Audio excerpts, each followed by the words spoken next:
How should I say, in constant communication with our Dr. Rhonda Hamilton, talking about all things DC, particularly the health and the welfare and the genuine need to get an audience with whomever will listen and with whomever will help make a change. And so today she has provided me with some guests. By the way, Dr. Hamilton, it's a pleasure to see you again. Likewise, Stevie. Thank you. Okay. But today we're going to be speaking specifically about the Marbury Plaza tenants and their plight.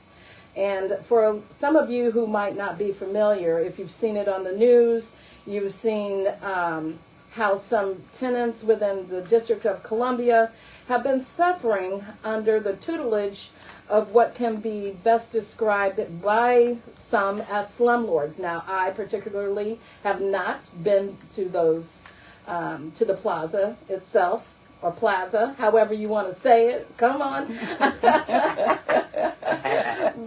but the purpose behind this is that Dr. Rhonda sent me this press release, and there were some specific questions that needed to be asked of leadership within DC and the DC Council specifically.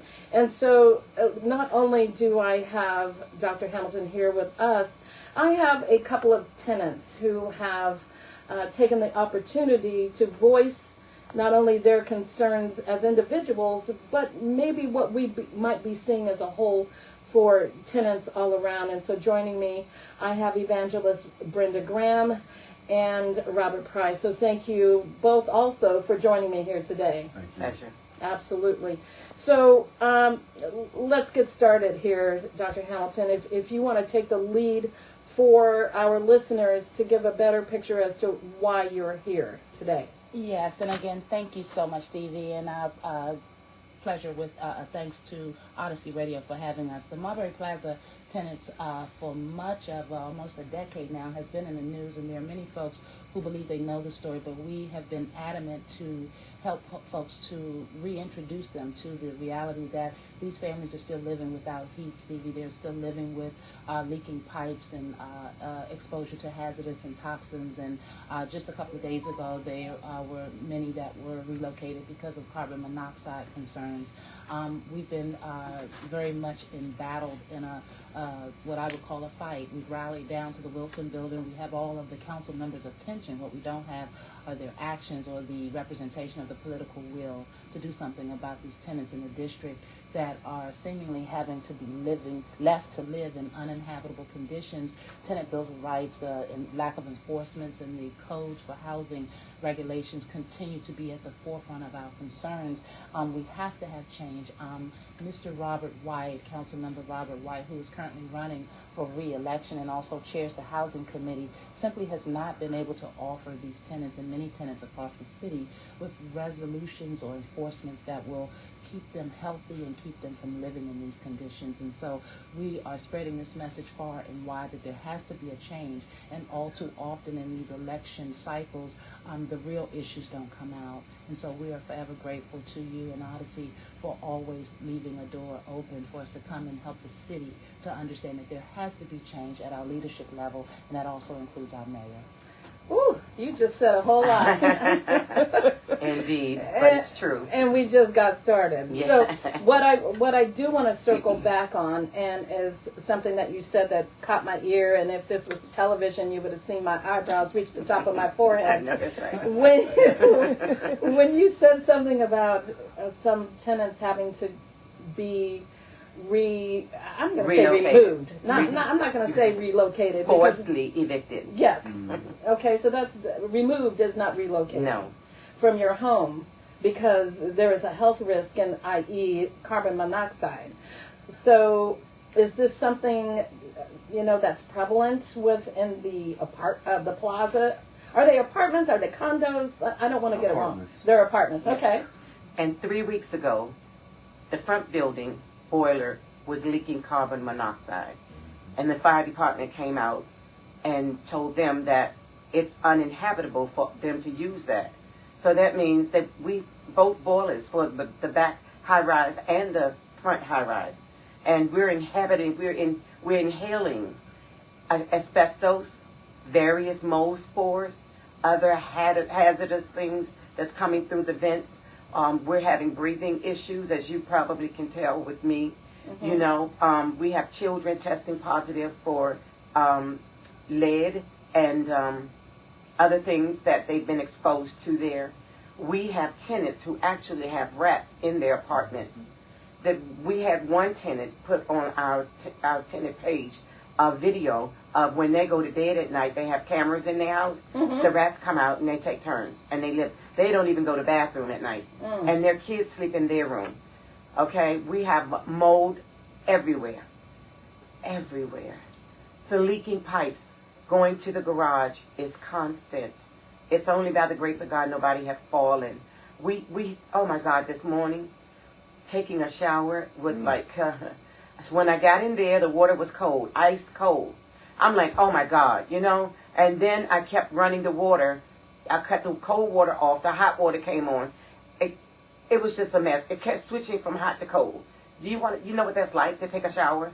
Right. And then you get out and you have suds on you? You know what I'm saying? It's just uninhabitable. And I think they have allowed this property to become deteriorated like that because they have plans for this property. And they have no concerns for those of us living there. And see, this is not my first time on the rodeo like this. I went through this with Frederick Douglass Public Housing. We went through this when they did the Hope 6.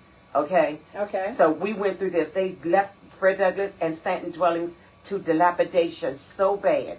People's ceilings falling like where we are now. Uh-huh. So I've been through this.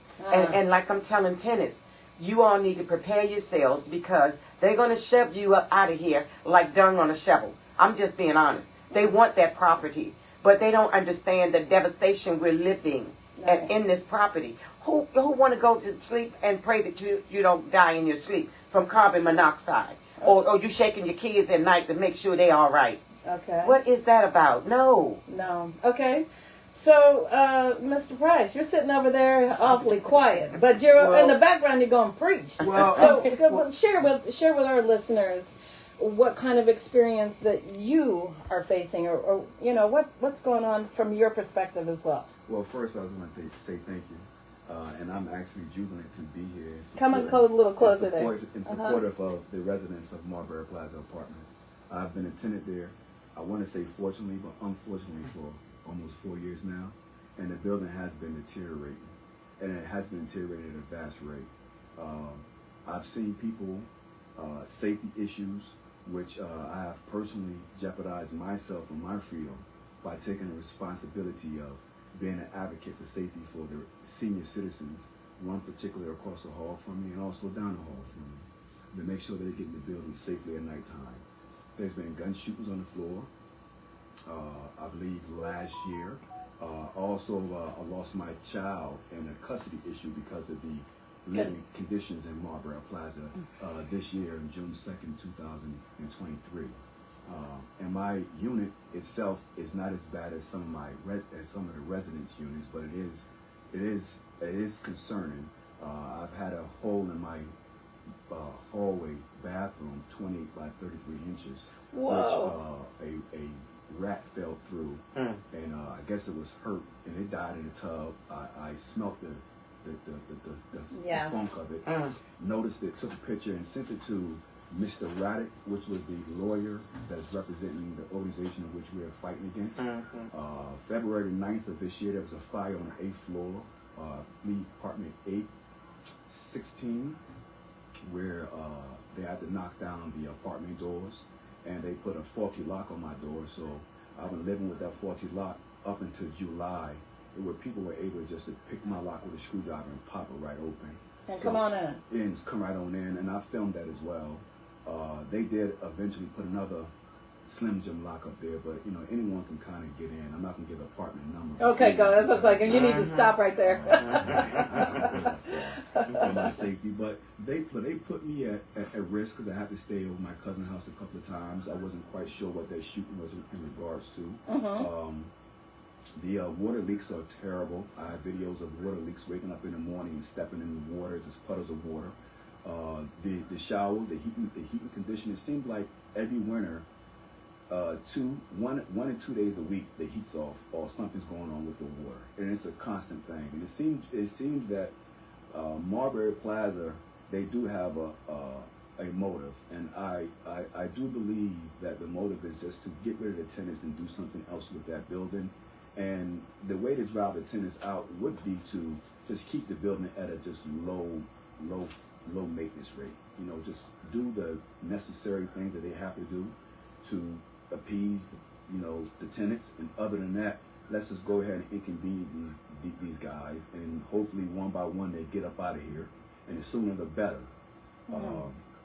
So you know, for me, the biggest thing is, you know, the maintenance is not good, and the safety is not good. People are dying in that building. People are literally dying in that building, and I think because a lot of them are old, and they can't get around the way they need to. At one point, the lift wasn't working for the Handicap. The handicap lift just wasn't working, and you know, when you can't come out your building as a senior geriatric, Yes. because you know that you can't get downstairs, then you're gonna sit upstairs. You know, Yes. Right. Family's important, and I know these people have families, but it's just sad, and I don't think so. When you move into an apartment complex, some people do have the option of buying a house. Some people don't want to be responsible for the house, so you want to get an apartment complex. So if anyone listening, I understand that when you get an apartment complex, you normally want to try to get something good for the children, if you have children, for the school.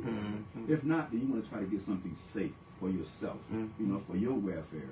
And when you have an apartment complex owners that don't care about your welfare, but yet you have not many opportunities to leave there because of financial reasons, then you're kind of stuck. You're burdened, and they're still using you for money, and you are using them for a place to stay, but you are unhappy because you're unsafe. Safety is a big part, just like Yes. health and wellness. Safety is a big part. And I'd like to say something about safety. We had 2 shootings in our lobby Yes. 2 months apart. The first time, they left 2 bullet holes like this much apart. The second time, do you know 2 more bullet holes right under those that were there previously? Can you imagine? Can you imagine coming down the stairs to go out the front door and it's a rat running around in the lobby? The dead rat was in the lobby. You remember the dead rat Yes, was in the lobby? yes. A big one, too. The man stopped him and killed him because he was running around in the lobby. I mean, come on. Can you imagine? Anyone can get in and out the doors at any Anyone. time they want. The homeless people are living in there because we don't have security. Yes. They literally live on the floor in the hallway. They used to sleep on the stairwell or in the laundry room and hide, right? Encroach between the washer or the dryer. They literally plug their phone up in the hallway and lay down and go to sleep. Oh my goodness. Okay. So, we were supposed to have some other guests this morning.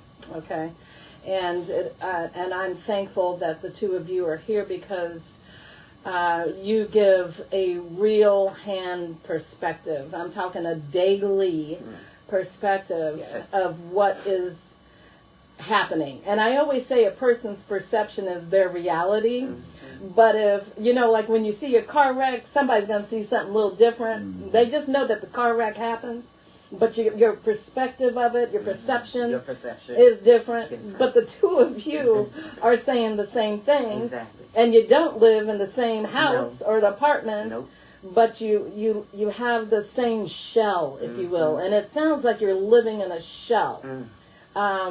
So so you still have to pay rent, am I correct? Oh, yeah. Yes, ma'am. Okay, so what happens if the rent is not paid on time? Is there Your rent have not worked for these citizens. The Judge Kravitz, ordered a reduction in the rents as a punishment. And what's happening is that these tenants are having to now fight these owners in bankruptcy court because now there's an order to have the rents fully restored, even though they were reduced to punish the owner for not taking care of these existing conditions. So the city would have you to believe, and by city now, because there's an emergency hearing that was called at the bankruptcy court. You mentioned Mr. Radix for the attorney for the seller, Mr. Mark Radix. Many of these officials and representatives in the city are aware of the condition that they're living in, but it seems as though the city's inaction to protect the health and well-being of the citizens is now left them fighting in bankruptcy court so that these attorneys are not able to have the owner receive rents. And let's talk about that. Do you know, even though that this owner has allowed this building to deteriorate to this point, is still able to collect rents, and tenants are still facing eviction? Still facing eviction right now. Can you imagine? In bankruptcy Oh, no. court, the attorneys represent that the owner who has to show that he has the solvable means financially to carry out this bankruptcy process very smugly represent to the judge that the owner's cash position is changing as a result of recently collected funds from evicted tenants. So this is stuff that's a matter on record. And so it is so important that we help our city officials understand that tenants living the way that these tenants are should not be forced to wait for court outcomes in order that their health and well-being is not affected as a result. And so that's what we're fighting for. We're fighting for folks to understand. And for anybody out there that thinks that this is just a Marbury Plaza matter, I was going to ask. Woodbury Village Apartments Yes. went through this same thing with Capital Citywide. Realty. Wingate Apartments, we understand, are experiencing tenants on the 10th floor with their sewage back up in their tubs and things. We have tenants over in Woodland Apartments that are calling and crying out. This city, we have tenants over in Nash Place that are still dealing with this. And so this is a citywide issue, and there are members on the council that when we ask for their support in getting the proposed amendments put in place, would reduce this to just being a Ward 8 issue, and that is a problem.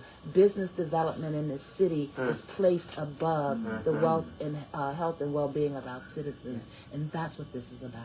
And I believe that they have intentions for this property to tear it down and redevelop it into something else that we will not be able to afford.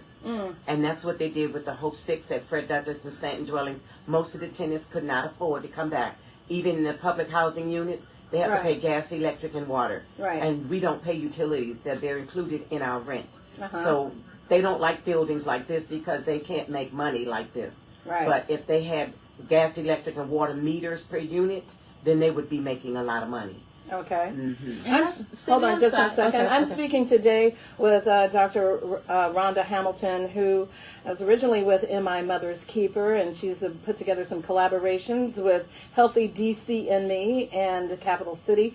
And I also have Tenants Evangelist Brenda Graham and Tenant Robert Price. And we're talking about, if you haven't already started listening, or you're just now joining us, we're talking about the plight of DC tenants who are, based on what I'm hearing, are at the mercy of those who have the power, but also the will, not the will, they have the power and the means to make change, but from what I'm hearing and what I'm understanding, it's not happening. Now, I also have to say, before doing this interview, I have not yet reached out to anybody in DC council or anything like this to get their perspective of what it is that they're seeing. But when you're boots on the ground, if you're a tenant who's actually living in this building, you know, we can, because they haven't said it out loud, I guess, we can only assume that that's their intention.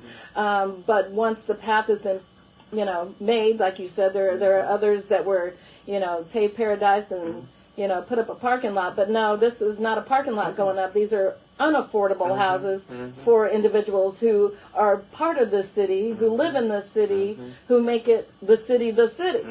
And you are being treated, I'm going to say it, subhuman. And I am so distraught in my heart right now. And I normally don't get emotional, but I'm feeling so distraught in my heart that I just don't understand. Now, I can see just a little, but just to break something down so far that you have nowhere else to go but to run like the rats in the building. Exactly. it's just too much. So go ahead, Dr. Hamilton. Yes, and Stevie, you have a very great observation of what it is, and I would love to hear the responses from members of the council. I would hope that you would get better than we've got. These tenants have extended a formal invitation, or informal, I should say, invitation for the mayor and her team to walk the property, to understand what they're dealing with. They're literally in court right now fighting to prove that conditions that the attorneys for the sellers say or owners say have been addressed or don't exist, that they do exist. And I would invite your listeners to social media, if they're fortunate to have a social media account. Facebook, these tenants have a Facebook group, Marbury Plaza Tenants United for Change, where they detail many of these accounts that you've heard this morning. The pictures are there.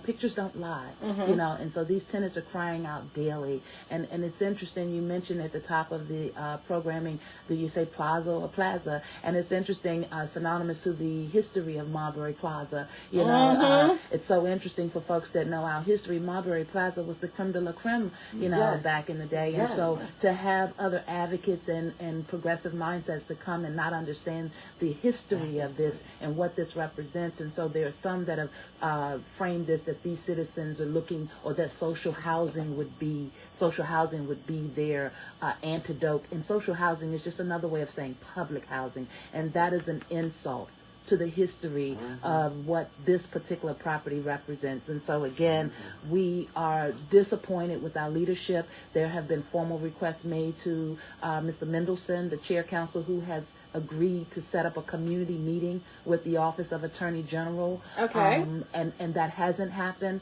I've reached out to the Office of Attorney General, talked to Mr. Swab myself in the community, and still this meeting has not been set.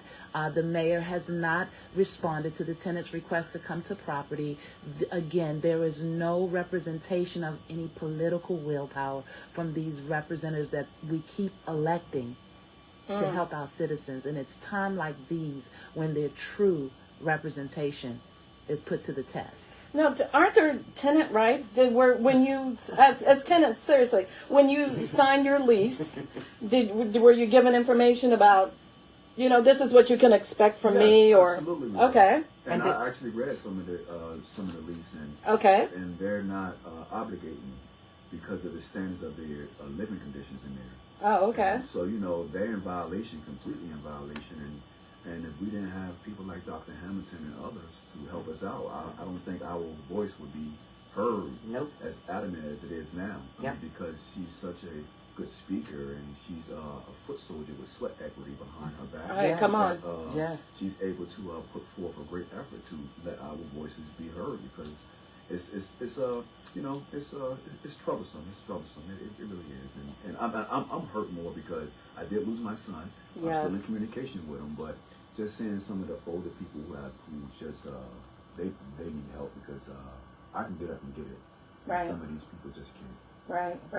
It has gotten so bad that the owners will not authorize for management to do any repairs, such as my toilet. My toilet went bad, and it was leaking. And I'm not going to talk about what it was leaking around the bottom, okay? And it took them 3 months. 3 months. And it wasn't until I got on the news and complained that they came and brought me a daycare-sized toilet. I have pictures of it. Oh my goodness. And I have pictures of it. You are not. I have problems with my knees, severe problems. They Right. have been severely injured, and one's been operated on. I can't bend down that low. So one of my neighbors told me I had a bedside commode. She took the brace and set it over the toilet so that I wouldn't have to squat so low. I have pictures in my phone right here. I'm in a program for seniors 2 days a week. Do you know they bought me a commode? They bought me a commode, and then they paid people to put it in. Wow. I passed out from the heat this summer because the air conditioner was off most of the summer. Most of the summer, yes. Ooh, and it was wicked too. My program bought me an indoor 12,500 BT, whatever you call it, and Yes, put BTU. it in my apartment because they didn't want me to die from that heat. Stevie, you asked about the lease and the language when they are officially becoming tenants. There's something called the District of Columbia Tenant Bill of Rights. And I don't see, there's a Tenant Bill of Rights Amendment Act from 2014. What the Marbury Plaza tenants, along with our advocacy, realize is that there is language on the books that should protect against what we're speaking on. Okay. The reality that the Department of Buildings has the opportunity to, after enforcements and understandings of infractions being issued, they have the ability to correct the repairs and put a lien on the property. That didn't happen. Under Title 14 housing, there's language that if in fact tenants are found to be living in uninhabitable property, and by the courts in this case, it's been determined that that's the case, tenants have a right to void their lease. But here's the challenge. Where are they going to go? Exactly, exactly. And so what the tenants and our advocates came together to do was to present Mr. Robert White with the understanding that there needs to be a third option. So we've determined that the property is uninhabitable, but now we need an option that has action behind it, that has oversight. Because tenants that have been determined to live in uninhabitable property should have the remedy of the repairs taking place and not waiting for legal proceeding outcomes to happen. And so again, we have the opportunity to act. Do we have the representation that will come forward and do so? Okay, so do you have the representation? And that is where I was going to go. Have you, and I'm pretty sure knowing you, Dr. Hamilton, have you reached out to any of your attorney friends who might want to do something pro bono? Because there are a lot of advocacy groups, nonprofits within DC. They have programs for young children, for seniors, like you were mentioning. But are there any entities out there, or how can they reach you if they want to do something pro bono? Or are you just getting the impression, because her face is going all kinds of ways. I wish this was television, because you guys would be like, go ahead, ask Stevie, because I've already asked. But is somebody going to take that challenge, or do you think, now this is a supposition, that they might be afraid to challenge the council? Or challenge the mayor. Okay. Well, let's go. A press release went out here we today. A press release went out today, as it has been throughout this process. And one of the things that the chairperson of the Housing Committee, who's running for another term, who's already been appointed twice now, says that he wished he was as optimistic as we were for fighting for proactiveness as opposed to reactionary governing. And so when you have those type of mindsets sitting at the gate, in charge of our in our city, we have a social justice department. Imagine that we have a social justice department in light of all of what you're hearing. I believe Miss Jennifer Berger down at the Office of Attorney General is in charge of that. And we've been in constant communications with their office regarding this. The Office of Tenant Advocate, there's a network operating in this town. And that network is dangerous to citizens who are on the outside of these circles. And so when you ask me about these groups, these landlord-tenant advocates and legal understandings that are all funded by grants that are awarded by the mayor and the city. And so folks that know what side their bread is buttered on know better not to act. And so I say that that's the only reason that tenants across the city would be allowed to be left to live like this, is because they're not able to affect the network. Okay, so let's I'm going to play devil's advocate here, because the kinds of things that you were describing didn't happen overnight. Absolutely. Okay, and you've lived there 4 years, Mr. Price, and almost 20. Almost 20. Yes. So you can go back some few years with other leadership. Yes. So, I just want to say, hey, what does this picture look like? Because it's not just the current administration. It sounds like this is something that we just do. It's something they do when they look at disenfranchised tenants as an extension to commodity signs. They look at us as a way to get rich, or richer. I've lived there for almost 20 years. I lived on 2 different floors. They were both mice infested. The apartment on the 11th floor, I just couldn't do it. So I moved down on the 5th floor, and I got rid of mine. All those mice are gone. I don't have roaches. It is so roach infested. You know, people don't know what to do. I live alone, so I change habits, you know, the way I do things, so they won't, you know, want to be in my unit.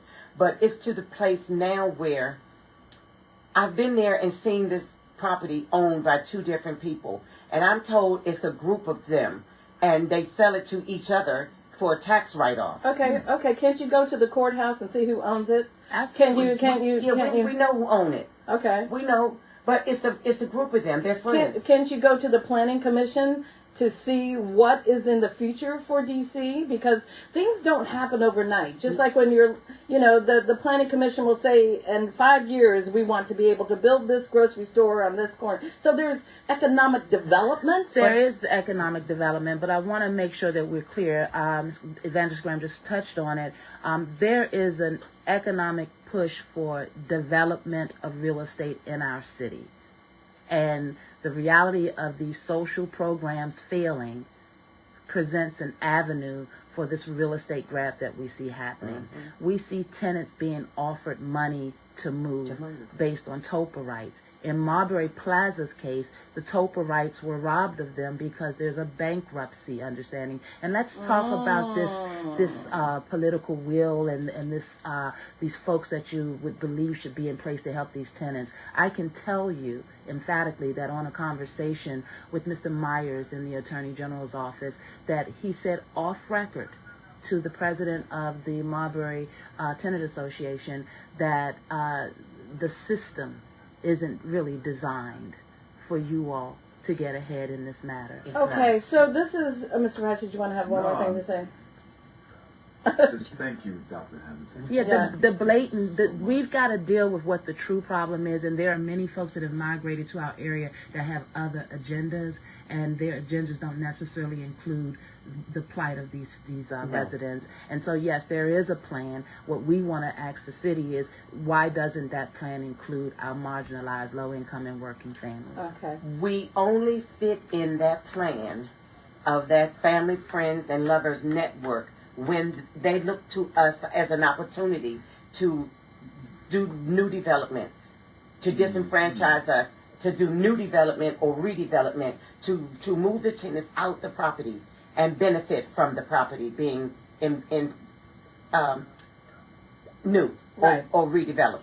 Okay. So we don't fit in that network. Okay, you know what? Unfortunately, my time clock. I mean, we could just sit here all afternoon because I don't even think. I'm learning something. Right. I love to learn. Well, Right, Stevie, can right. I just take a minute and say Just thank you? oh, thank and Dr. you. Hamilton. Right. God bless you both. Okay. It's truly a pleasure. Yeah. But what I want to say is, you know, having been in working in DC for a few years now here in this building, we can't see the Capitol anymore. Come on, let me tell you now. But, booming. booming, right? Booming on your back, and that's Absolutely. On and the that's backs of poor people. and that's not what I'm talking about here. So, Dr. Hamilton, do you want to share one last word, because we do have to wrap up here? Yes, the word is that we need our citizens across the city to get involved and get engaged. One of the biggest hot buttons for me is that we recognize in this last election that there are over 300,000 registered DC voters that are not voting. When tenants are not engaged, typically, when we're dealing with the public safety failures that we're dealing with as a city, when we see people sleeping in the street, we have the drug overdosing and things of that nature, there's a reason why all of these systems collectively are failing, and it points back to the leadership. If we don't actively come back to the table and exercise our voices and our rights to vote, we will not change this. All right. Amen, I Amen guess. to that. As I always say to our listeners before wrapping it up, staying in touch to keep you in touch. Amen. Here on Odyssey DC. Thank you. Thank you. Appreciate you so much. Holy crap. Dr. Hamilton, I thank you. Thank you. I love you. Guys, Okay. thank you, guys. I love you.